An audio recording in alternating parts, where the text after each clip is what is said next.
Alyssa Mastromonaco has a simple message she hopes readers will take away from her new book. There's a way to do whatever you want to do and still be yourself. The former Deputy Chief of Staff for Operations in the Obama White House bears nearly every bit of herself in her new book. So here's the thing. Notes on growing up, getting older, and trusting your gut. Released Tuesday, its tales include the time former Secretary of State John Kerry accidentally caught a peek of her shimming in her underwear and the time she engaged in an epic dance-off with Jennifer Hudson in front of then-President Obama. It's a follow-up to Mastromonaco's New York Times bestseller with Lauren Euler, who thought this was a good idea.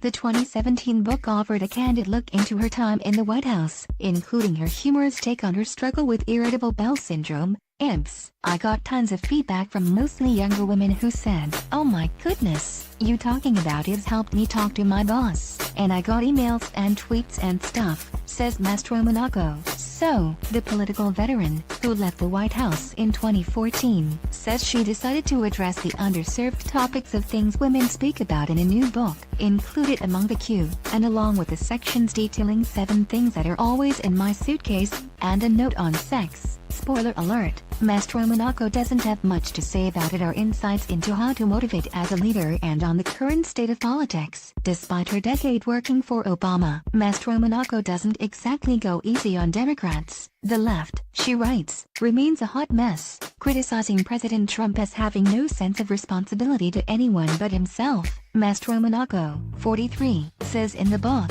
"I wish I could say that I felt confident in our side's ability to respond to all this, but I can't say that. It sometimes seems as if the Democratic Party is engaged in a slapstick performance of ineptitude for laughs. I think having been someone who worked in several presidential campaigns and in the White House, it would be sort of false for me to ignore the topic entirely," she tells ITK, but she predicts there will be a coming together on the Democratic side ahead of the next presidential election. "I think the 2020 primary will be very cathartic for the Democratic Party." Mastromonaco might personally find something cathartic about revealing some of the behind-the-scenes moments from her political career, no matter how embarrassing they might be. So how did that year awkward encounter with Kerry come to be?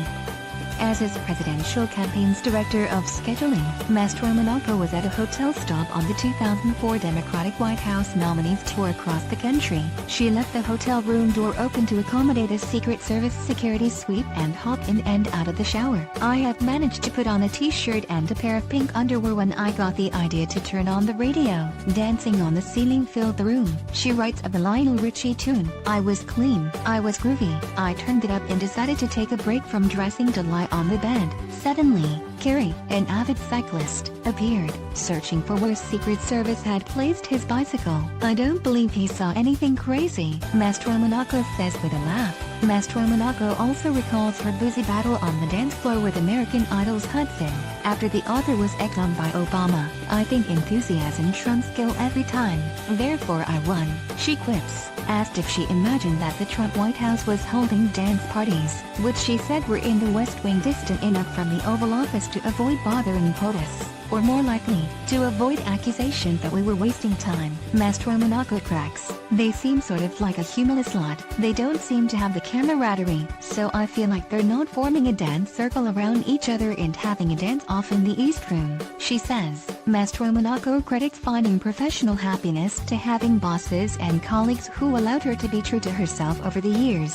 "For me personally, if I had worked for someone who didn't let me wear my Birkenstocks on occasion, or didn't like that I was funny, or saw being funny as disrespect or anything like that, I never would have been successful or gotten through all the things I did," she says.